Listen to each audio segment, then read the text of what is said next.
Hi. You want to put lip gloss on? Mama. Okay. So I'm halfway there. She did that. You put that in there. You can put it on while you're on there. Hi. Hi. I'm Jay. Mama. You keep messing it up. Hi. Hi. I'm Jasleen or Jazzy. I'm 14. And yeah. I'm Jade and I'm 10. And the person that you're watching right now, I'm her daughter. Yes, we're her daughters. The best. Tell them what they need to do. Ow! What you gotta do? Tell them to watch the video. Mama! We know! Okay. See, you done messed it up again. Hey, go ahead. They don't care. Go ahead. Y'all heard that? But you gotta like. And what else you gotta do? Gotta like, comment, and Subscribe. Ew! Ew! Yes, girl. Or guy. Or whatever, yeah. Follow my okay, so for the time being,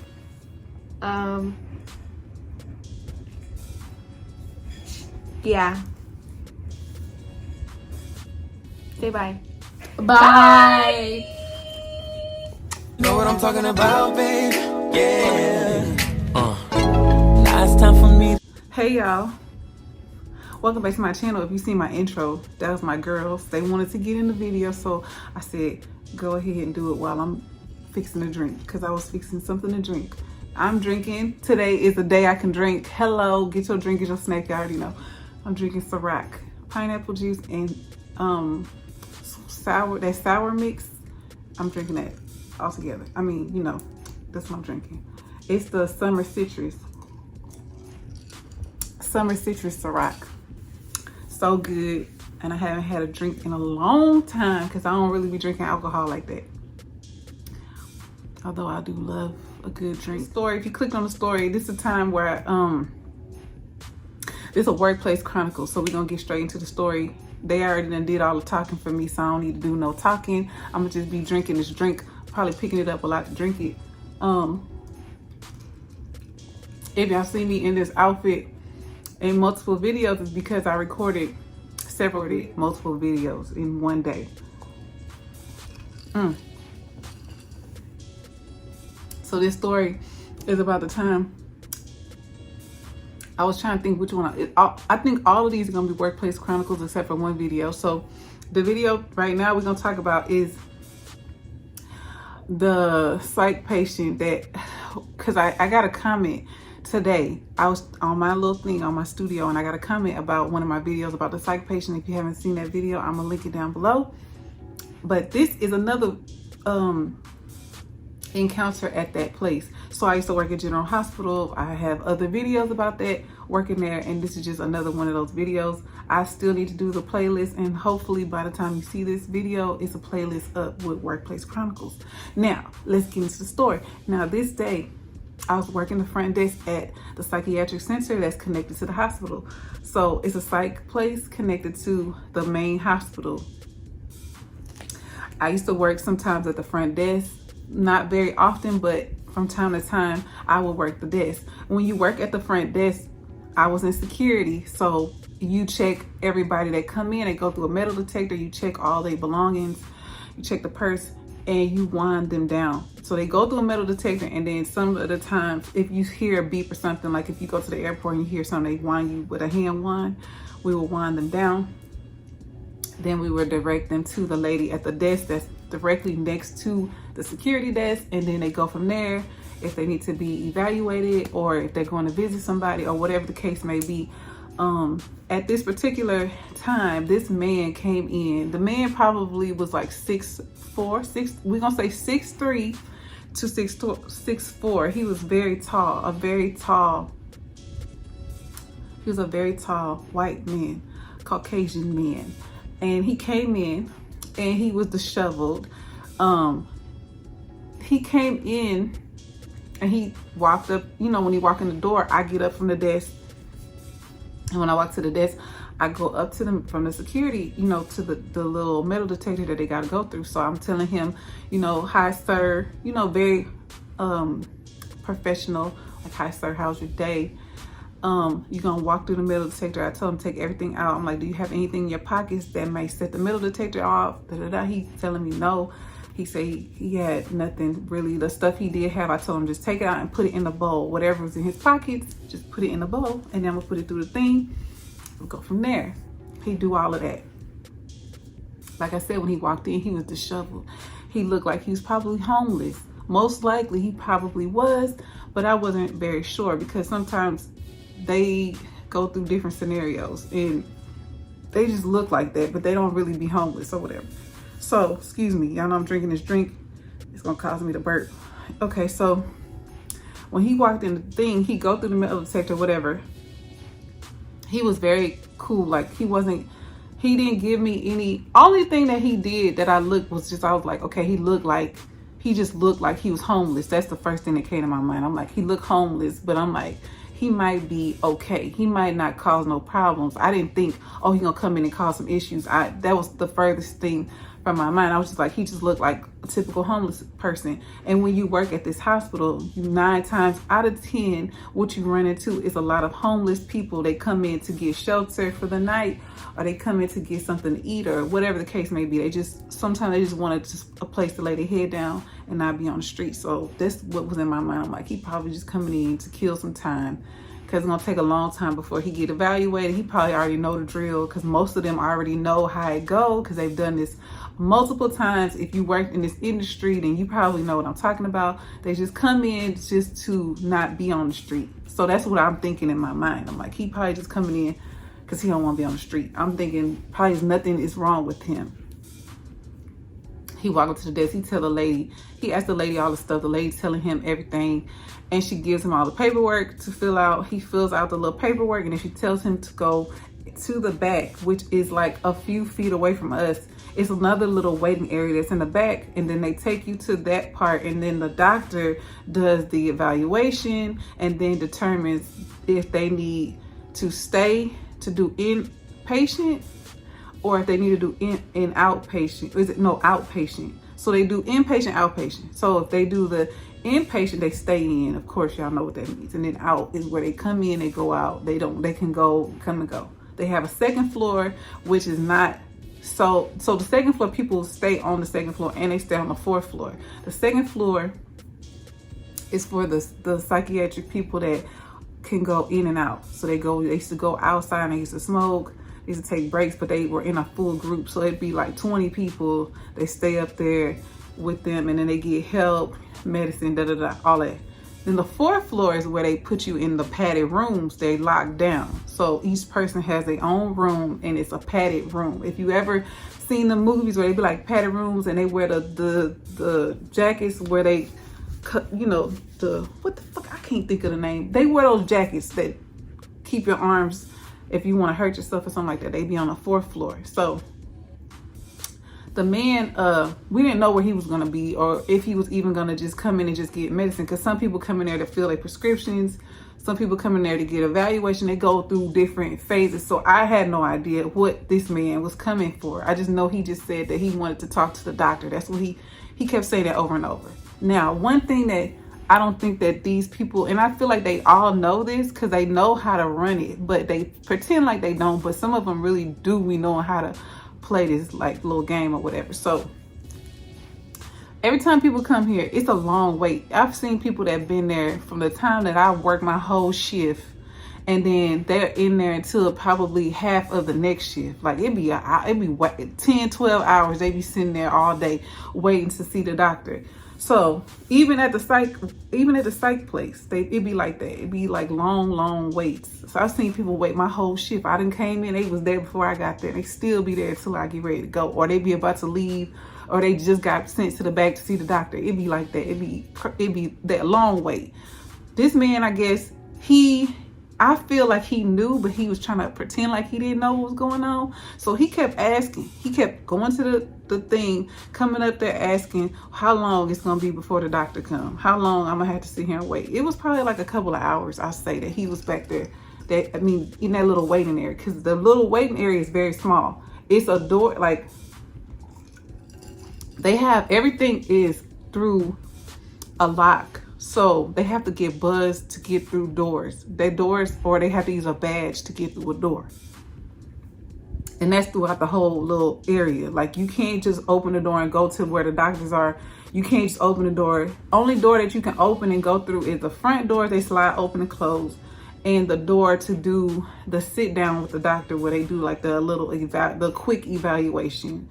Not the extensive one. It's just like a quick, like, let's just see if they need severe help or do they just need a prescription or whatever the case. That's the only door that you can go. Everything else is locked.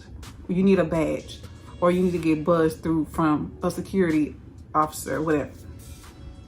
The man was getting impatient. He was hollering. He was screaming. He was getting he was getting very aggressive very fast. He started cussing, screaming, and the lady at the desk, I already had told him that it could be a while. I guess she was just like, I ain't finna deal with it. I'm finna take my break. She had left. So I was the only one up at the front. It's just me. So when I'm at the front, I'm doing what I would normally do. Sometimes it's like a little TV we got, like a little tiny, like small little TV that used to be behind the desk. You cut the little TV on it and you can watch something, because there's nothing really going on. And the doors right there, you can just see people come in and out. And when they come, you lift your head up, you can see if it's somebody that worked there or if it's somebody coming off the street. So not really much to watch. It was not like I had to be watching cameras or nothing. It's just I'm watching the door, making sure nobody coming in ain't supposed to come in, whatever. Okay, it's just me and it's him. Ain't nobody else in there. It's just us. It was the evening, so it wasn't night. I mean, it was going into the night. It was the evening time, so nobody's really here. It's really slow or whatever. So he's screaming, yelling. He asking them, I guess through the glass, because he's yelling. I could hear him. He's yelling like how long it's gonna be, whatever. He tired of effing waiting. He cussing, screaming, talking crazy. Y'all know, y'all get it. So as he's doing it, I get up and I go walk over there and I ask him, I say, is everything okay? I'm like, are you okay? Is everything all right? He's like, no, I need to talk to somebody. I need to see somebody. I said, okay, I'm finna see how long it's gonna be. So I go and I ask them, I'm like, how long y'all think it's gonna be there? Like, it's not gonna be very long. Okay.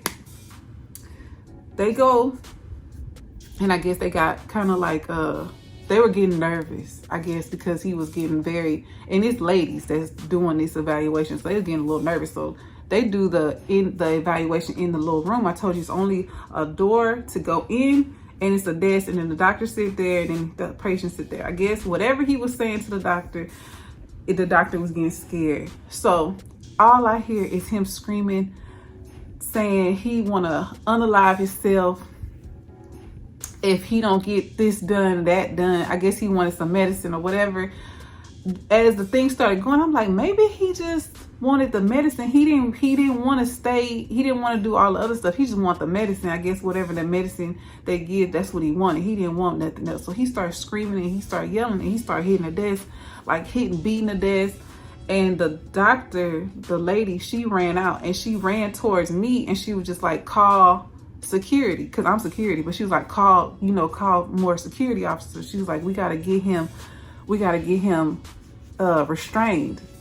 So I'm like, what he doing? And she's like, he's beating the desk and beating the glass and screaming and yelling and cussing. And I'm like, okay. So I go walk over there and I go look, and the man was standing up. It's a huge like glass, but it's like one of them little plexiglass. It's not no glass like glass from your window at your house. It's like one of them, like if you hit it, it looked like plastic fake glass type stuff. So he was beating it and he was cussing and he was screaming and he was telling them he need this medicine. I don't know the name of the medicine. He was screaming the medicine. He was screaming all this stuff. He was talking about, I'm gonna unalive myself and all this stuff. Like, he had the right place to be doing all that, because they gonna just take him upstairs. But anyway, let me keep on going. He started doing all this stuff. So I get on the radio, because I wasn't gonna talk to him, because I'm like, ain't nothing what I could say. I can't do nothing. He screaming, yelling, beating the glass. The doctor lady is scared. She can't go in the other door because, like I said, you gotta scan it and he's right there. So she was like, if I go in, he might chase after me and this and the other. So she just stood at the front where I was. So he was over there screaming, banging on glass. he was talking about, like I said, unaliving himself. He was saying all this stuff, right? So I go on the thing and I tell him a little code. I can't remember, y'all. It's been so long ago. I don't remember the damn code, but I tell him the code or whatever to come over there. And I'm telling them the other code to bring the police officer that works with us, because we have cops that work with us. So the cop that worked with us, he was Caucasian too. And he's like one of them cowboys. Like, he rode motorcycles. He was real country. He used to wear a hat. He was country. But he very nice, very sweet man. I loved him so much. I'm not gonna say his name, but I used to love him because he was so cool, like super down to earth cool. But one thing he did not like, he's like, he was such a gentleman. He's like, if they do anything to you, girl, any of the girls, any of the women, he used to be like, I'm ready to tear their head off. Like, he be ready. Anybody, it don't matter who it was. If it was a man that did something to a woman, he ready to tear your head off. So he asked over the thing, he was asking me like, was I in a safe place? Was I safe? And I told him I'm fine. I'm right here. He could hear the man screaming on the walkie. You could hear the man screaming and yelling and beating the thing or whatever. He told me to like move to the front, like telling me to move to the front. And I'm like, okay. So I moved to the front. I stood by the front. The man's still over there. He's screaming, yelling, banging on the glass, banging at the other doctors, screaming, and saying all this wild shit. So as they come running in the door, right, the cop, he leads the way. When he goes in first, they all come rushing in because they all guys. All the guys come rushing in. It's about 6 of them. All of them come rushing over there. And the guy, I guess, he picked up like something off the table and was going to use it as a weapon. So he had it up in his hand and he was like saying like he was going to break shit. Like, ain't nothing really in there. The only thing in there is a TV, chairs, a desk. It ain't really too much stuff up in there. So he picked up like a little vase thing they had and was talking about he was going to hit somebody with it and all, like threatening the officers, all the officers that was there. So my co-workers was standing around and the officer that came with him, the one that worked with us, he came up. So he seen the weapon. So he pulled out his taser. He pulled the taser out. He was telling the guy, he was like, drop what you got. Telling him, drop it. The guy was cussing, screaming at him, telling him, no, I need the medicine. He's like, we're going to get you what you need. He's like, but you got to be patient. You can't be in here acting up like this. It's not going to get your services done quicker. He's like, you got to like relax, calm down. Put the weapon, put your stuff down. He didn't want to do it. Man, when I tell you, I think the man was on drugs. He had to be on something because he tased him 6 times. The man did not drop to the floor till the 6th taser hit him. He tased him once. The dude started walking towards him again. He tased him again. He still was walking towards him. He tased him 6 times, y'all. 6 times he tased the dude. And he dropped to the ground. Now my coworkers was around and they was like gonna pick him up but the officer was like, don't touch him yet because he still got the shocks going through him because he shot him 6 times. So he's like, the dude was on the ground like a fish out of water. That's how he looked. That boy was shaking and shit. I ain't never seen nobody get tased. That was the first time I ever seen somebody get tased in person, real life. So the shit was crazy because he still was walking. I'm like, that shit must don't work because he's still walking. That's what I'm thinking in my mind. But I'm like, he got to be on drugs. So after everything was said and done, they called, because when he pulled the taser out, they already had called for the people that's in the emergency room. They already called them to bring like a bed, stretcher, because he was getting tased. So they was already on the way over there running. So they ran, and once everything was done, they picked him up and they put him on the stretcher.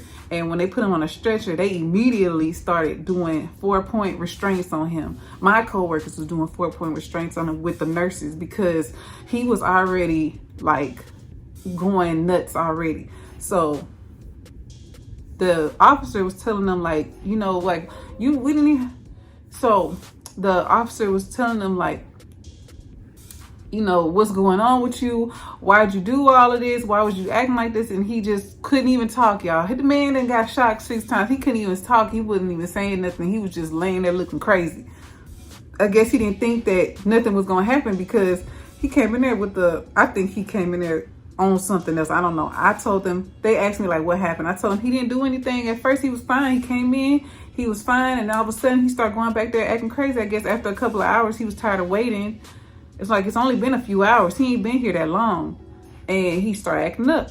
Said the nurse was scared. Well, the doctor was scared. She was scared, and she came running over there and telling me he was in the back, in a little office, cutting up. When I walked back there, he was banging on the glass, he was screaming, and then all of a sudden he had something in his hand. When I hit the corner with them, he had something in his hand. That's what happened. Okay, nothing really, like, he didn't really do nothing. He just came in and just started cutting up. That's why I said I feel like some of the times they already kind of have like an agenda of what they already want to do, because I guess they feel like this is gonna get them what they need. That's why I'm like, I think he was on some type of drug. I don't know, but he asked for a psych evaluation and he kept screaming he wanted this medicine. The cop was like, you could have got what you needed if you just would have been patient. But the guy was just like looking like he was trying to talk, but he really wasn't saying too much. It was just like he was out.